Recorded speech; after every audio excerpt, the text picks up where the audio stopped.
Chip, there's always so much talk about the adjustment process that like a rookie player has to go through, or a quarterback has to go through when it comes to joining a new team. Just as a coordinator, just what's that process like for you in terms of getting adjusted? With Yeah, that? I think for a whole staff, just getting really learning your players and what their strengths are, and then how do you play to those strengths, compared to who you're playing.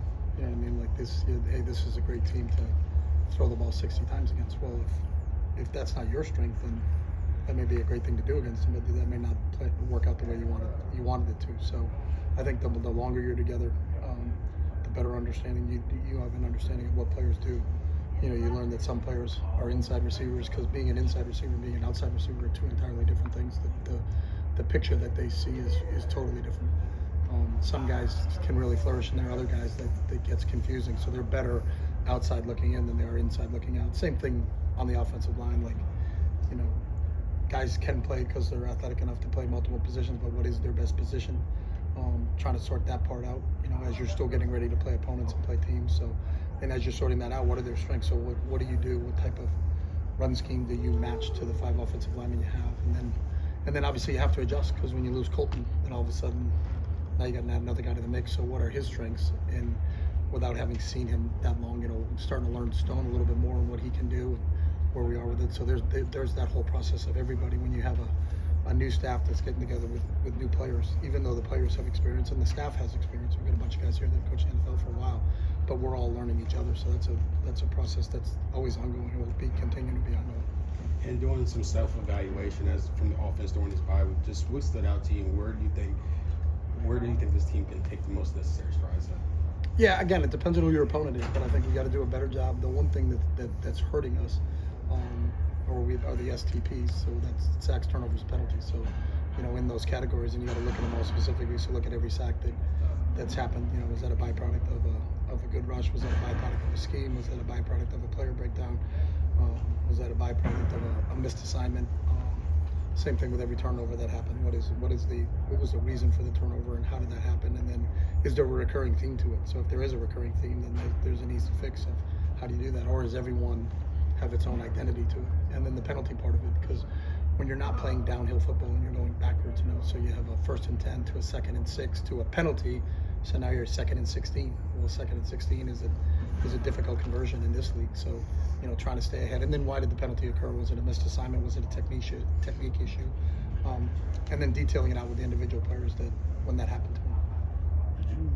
Did you teach a lot off the Kansas City tape? Or is that where you just want to go? We teach off of every tape. So anytime you have film and every time you have an opportunity, there was a prime example. You're moving the ball and you get a penalty. So now you're 3rd and 16 against a really good defense.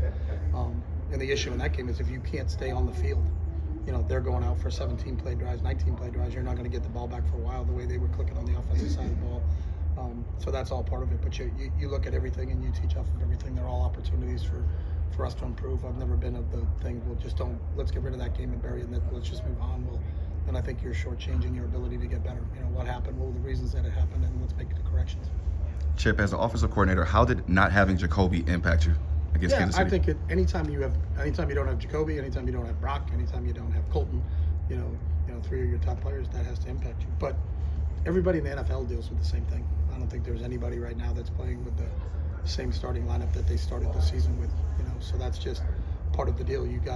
There's that fine balance of getting the backups ready, but you only have X amount of reps in practice because the rosters are so much different than college. In college you got 120 guys on a team. In the NFL, you have half of that. So you have to be conscious of how many reps can you get, and if you're going to get those reps, if it's a 10-play rep period, how many go to the ones, how many go to the twos. So you got to train your ones and hope your twos are learning from the situations, but they haven't been thrown into that just because of the limited amount of reps. Walkthroughs are an important part of that. So, Jacob's a big part of what we do. Not having him was an issue, but it's the same. No one feels sorry for you. No one says, hey, you got a couple guys out, so we'll give you a couple points before you start the game. It just doesn't work that way. So it's you just have to adjust and do what you can do with what you have. So.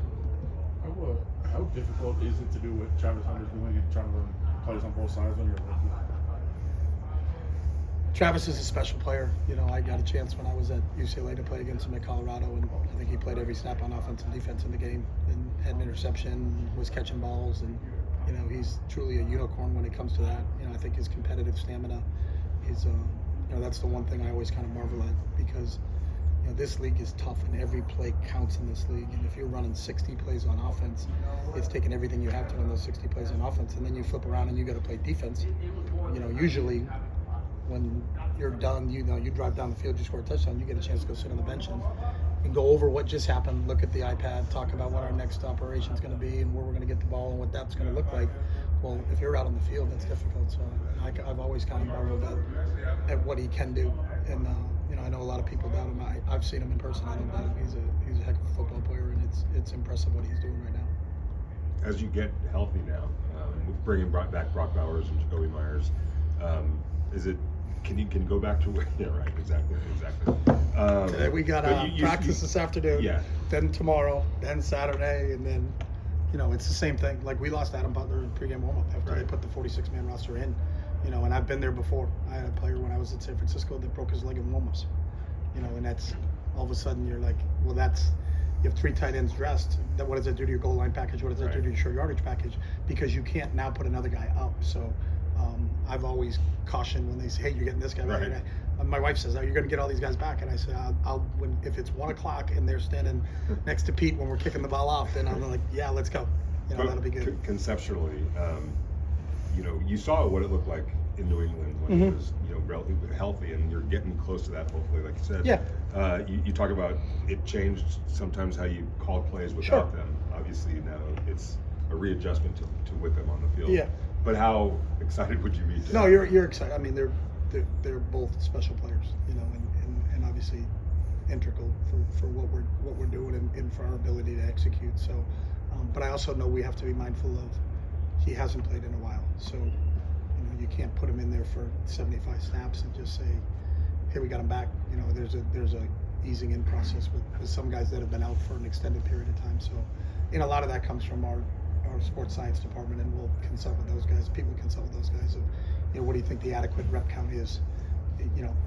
Knock on wood, they're available, and then what it is, and then piecing the game plan together off of that. But it's, obviously I think that anybody in this league would be excited if Brock was back, and we're excited, and I know he is too, because Brock loves football and has worked his tail off. And I think, sometimes when you get an injury, it's hard because your mind is like, I'm good, I can go, but your body's not cooperating with you. So right now it looks like his body and mind are cooperating, and that's a good thing.